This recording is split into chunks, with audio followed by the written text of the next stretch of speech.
Mhm. J'ai mon cœur dans ton cœur, ô Jésus, et ton cœur est dans mon cœur, ô Jésus.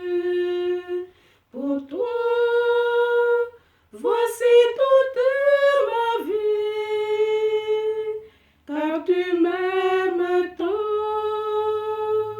et tu m'aimes toujours. J'ai mon cœur dans ton cœur, ô Jésus, et ton cœur est dans mon cœur, ô Jésus. Pour toi, voici toute ma vie, car tu m'aimes tant et tu m'aimes toujours. Aimer, c'est partager mon pain. Aimer, c'est offrir mon sourire. Aimer, c'est suivre ton chemin. Aimer, c'est aimer comme toi, car j'ai mon cœur dans ton cœur, ô Jésus, et ton cœur est dans mon cœur, ô Jésus. Pour toi, voici toute ma vie, car tu m'aimes tant et tu m'aimes toujours. Aimer, c'est donner mon pardon. Aimer, c'est servir chaque jour. Aimer, c'est ouvrir ma maison.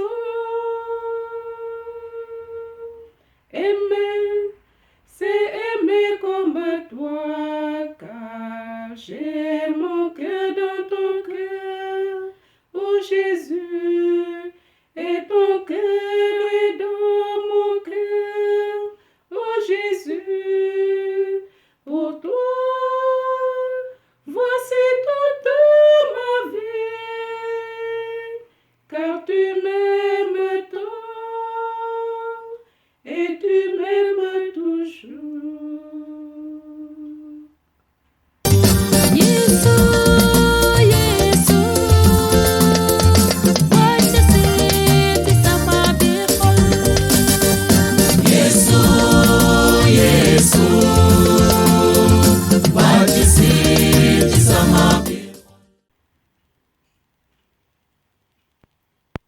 Chers amis, bonne fête du Sacré-Cœur.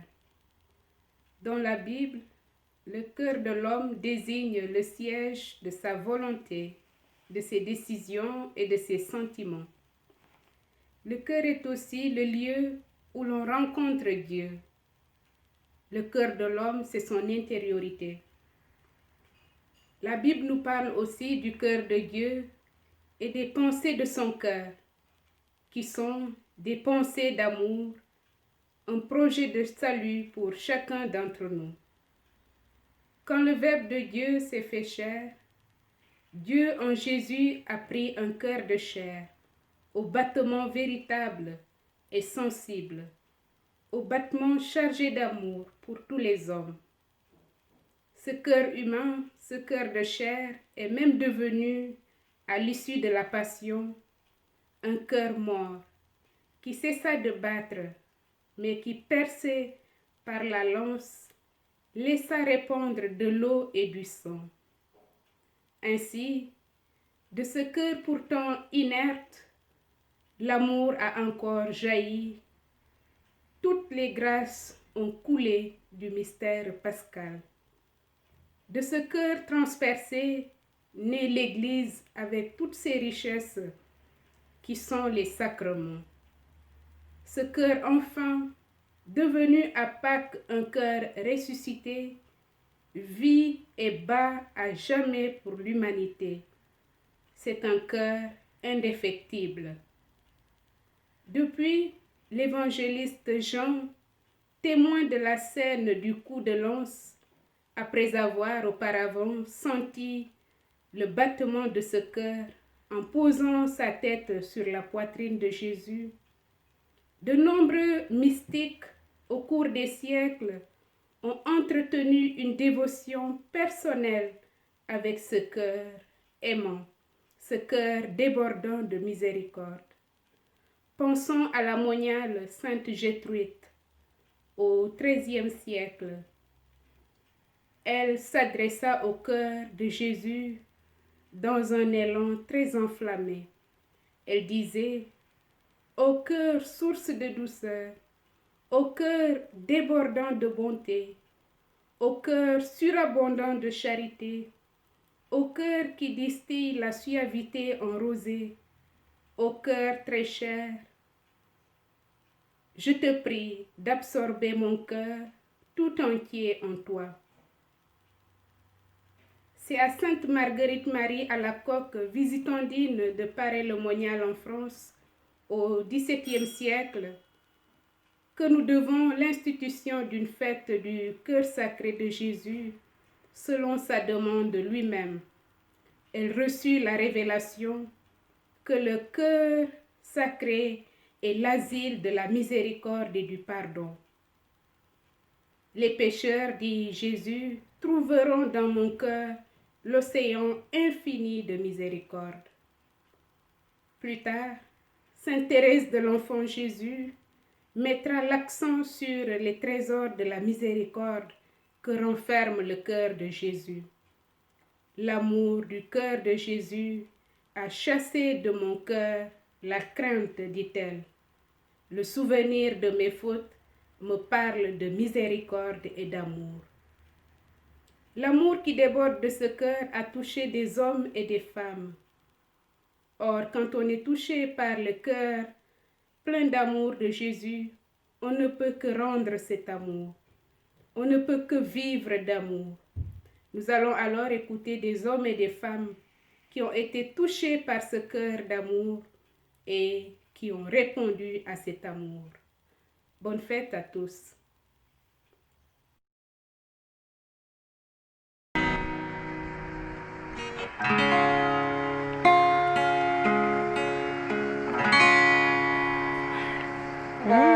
On va commencer par remercier Dieu pour ce qu'il a fait pour nous, pour nos vies.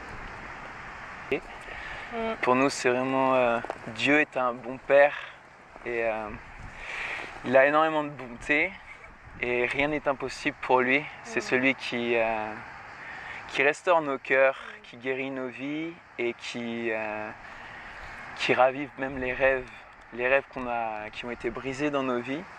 Et c'est lui qui les fait renaître et il nous permet de les vivre encore plus beaux que ce qu'on aurait pu espérer. Et toutes les voies qu'on peut prendre dans le passé, dans le présent, Dieu les ramène pour sa gloire, pour sa bonté et pour son amour. Donc chaque chemin en fait, est juste un chemin qui nous amène à le rencontrer et tout est bon.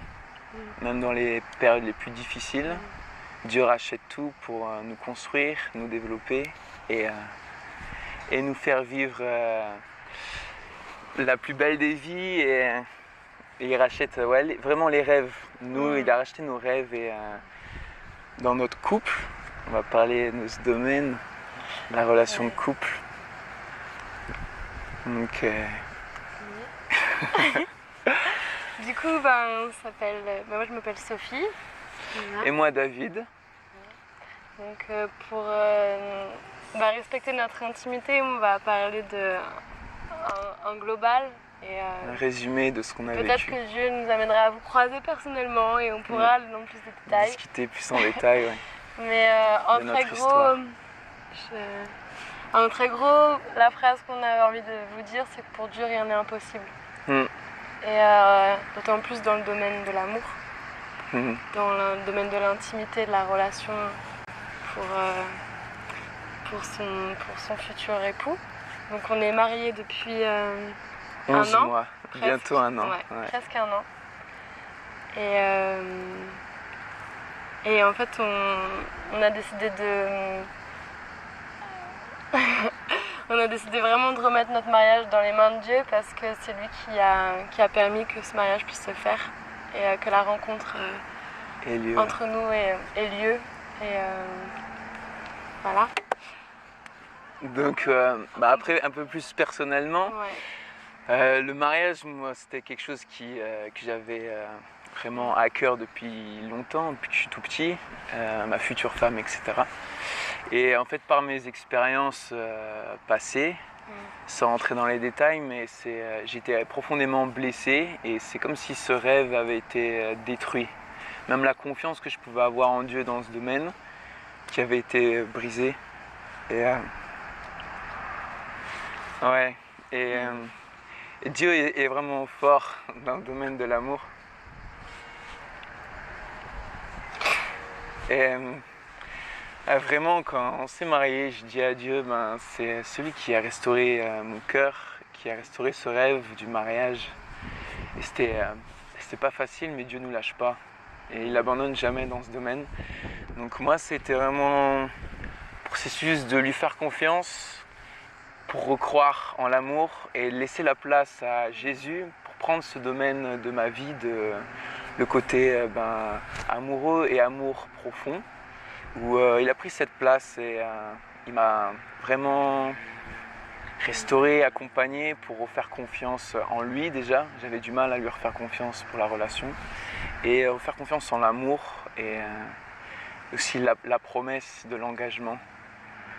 Quand on vit des blessures ou des trahisons ou des choses comme ça dans ce domaine-là, c'est difficile de refaire confiance, même à Dieu.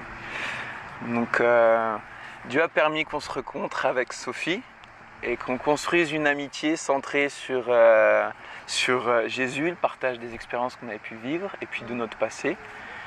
Et ça a commencé comme ça, une amitié vraiment forte entre nous deux, que Dieu a permis que la rencontre se fasse. Et de ton côté Moi, de mon côté,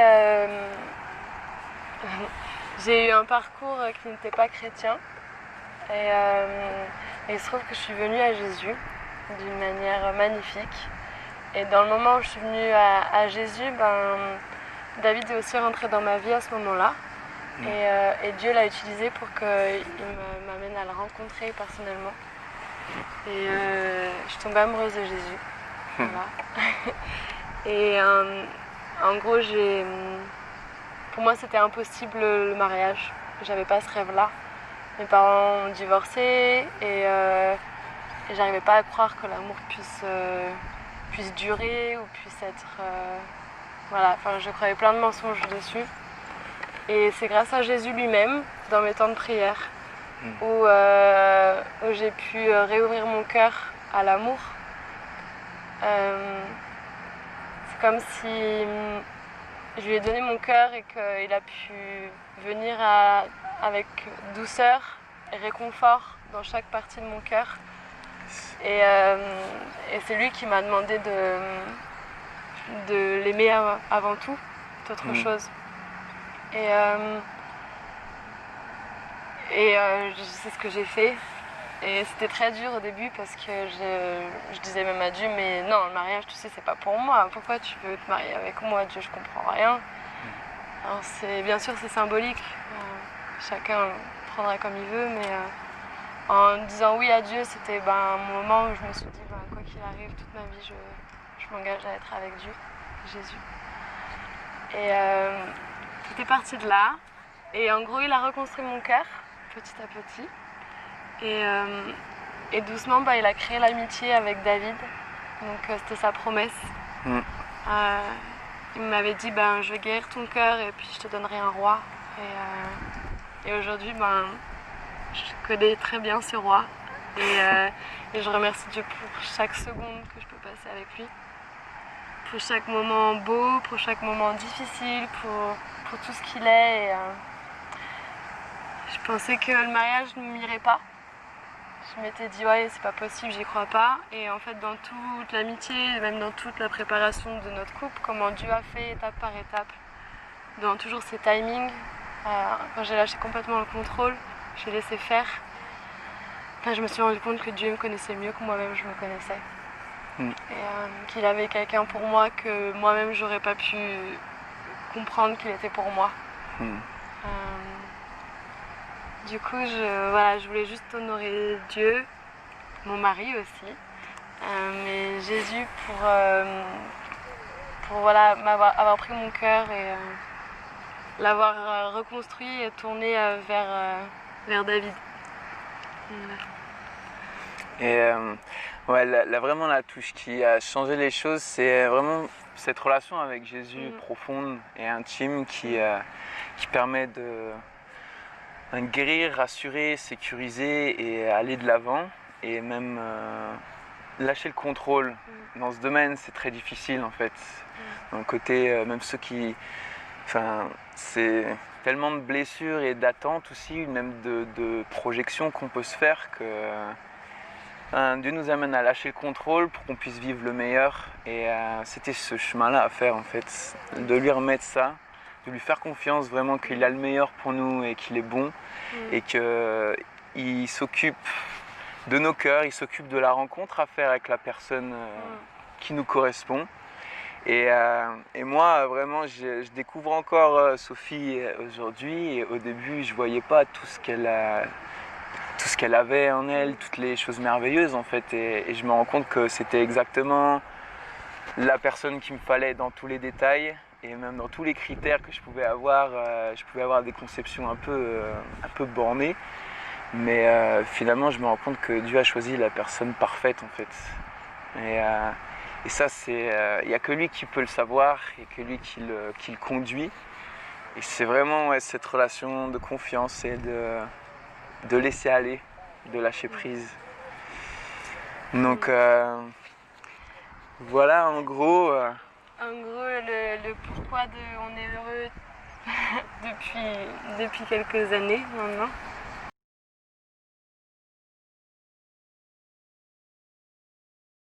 C'est avec une grande joie que je fais ce témoignage sur l'amour du cœur de Jésus. L'amour du cœur de Jésus est un don, une grâce qui me fait vivre, une grâce qui m'habite tous les jours de ma vie. Oui, l'amour du cœur de Jésus m'a hypnotisé depuis mon enfance jusqu'à présent par la soutane blanche, cet habit que je porte qui manifeste la pureté, la lumière de ce cœur de Jésus. Chers amis, l'amour du cœur de Jésus m'a fait entrer au séminaire où je découvre, en plus de cette soutane blanche qui m'a attiré, la parole de Dieu, l'évangile de la vie, l'évangile qui me nourrit et qui m'habite tous les jours de ma vie. À travers cette parole de Dieu, je découvre l'amour du cœur de Jésus qui me donne sens à ma vie, qui me donne de vivre toujours dans une joie infinie. Cela nous donne une fidélité à son amour, une fidélité à son cœur qui est infini, qui accueille tout le monde. Je vous invite dès lors à lui faire confiance, car sans lui, nous ne pouvons rien faire. Oui, sans le Seigneur, je ne peux rien faire. Sans lui, je ne peux pas continuer de vivre. Sans lui, je ne peux pas être heureux. Chers amis, je veux m'attacher à lui. Je suis heureux de me donner totalement à lui dans mon cheminement vocationnel pour devenir prêtre selon son cœur. Il est le chemin, il est la vérité, il est la vie. J'ai confiance en son cœur, je l'aime, je veux vivre et mourir en lui. Je vous remercie. Et ce qui est certain, c'est qu'à un moment donné, eh bien, il y a eu vraiment en moi un désir d'approfondir la foi. Et ce désir d'approfondissement de la foi s'est manifesté vraiment à travers le désir du silence, le désir de découvrir donc plus en profondeur qui est mon Seigneur, qui est mon Dieu. Et à travers vraiment, et là j'ai vécu une expérience vraiment très très belle qui a été une expérience marquante, c'est que je me suis retrouvée à aller une fois à un rassemblement de jeunes avec la prière de Thésée. Donc, et c'est là vraiment que j'ai tout à coup pris conscience lors de ces chants et de ces temps de silence qui étaient donnés, réaliser vraiment une présence au fond de moi. Bon, je savais que Dieu était avec moi et pour moi, c'était pas un questionnement. Mais là, vraiment de goûter à cette présence et à travers le silence. Donc, d'autant plus que ma recherche, en fait, et je me suis rendu compte que ce Dieu-là, je le cherchais de différentes manières. Donc, à travers, enfin, les études, à travers des cours par-ci, par-là, le besoin de me donner, d'aimer et tout. Mais j'ai vraiment goûté à la présence de Dieu à travers le silence. Et peu à peu, ce goût du silence-là m'a amené vraiment à être à l'écoute d'un désir qui m'habitait et depuis très longtemps, et le désir de consécration. Et en fait, après un certain cheminement, au bout il y a de cela 3 ans, donc je suis rentrée dans les fraternités monastiques de Jérusalem, où je me mets encore davantage à l'écoute du Seigneur, où je me laisse aimer et je me laisse conduire par sa présence qui est en moi, qui est dans mes frères et mes sœurs, et à travers la liturgie, la vie communautaire. Voilà.